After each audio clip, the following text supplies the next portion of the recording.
நேபாளத்தின் வடகிழக்கில் உள்ள லோப்ஸ் பகுதியில் இன்று காலை சக்தி வாய்ந்த நிலநடுக்கம் ஏற்பட்டது. இது ரிக்டர் அலகில் 7.1 பதிவாகியுள்ளது. பீகார் உள்ளிட்ட வட மாநிலங்களிலும் நிலநடுக்கத்தின் அதிர்வு உணரப்பட்டது.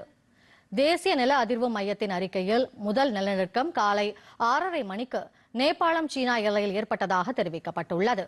பின்னர் அந்த பகுதியில் மேலும் 2 நிலநடுக்கங்கள் ஏற்பட்டன. இந்த நிலநடுக்கங்களின் அதிர்வுகள் காத்மண்டு மற்றும் சுற்றியுள்ள மாவட்டங்களில் உணரப்பட்டன. இதன் காரணமாக மக்கள் சாலைகளில் தஞ்சமடைந்தனர். தற்போது வரை நிலநடுக்கத்தால் ஏற்பட்ட பாதிப்புகள் குறித்து எந்த தகவலும் வெளியாகவில்லை.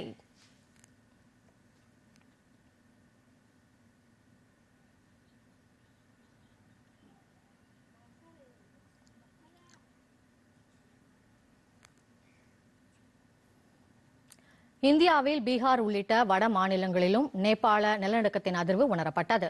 பீகார் மாநிலம் ஷியோகரில் வீடுகளில் உள்ள பொருட்கள் நில அதிர்வால் ஆட்டம் கண்டன. இதனால் அச்சமடைந்த மக்கள் வீடுகளை விட்டுவிட்டு பாதுகாப்பான இடங்களுக்கு சென்றனர்.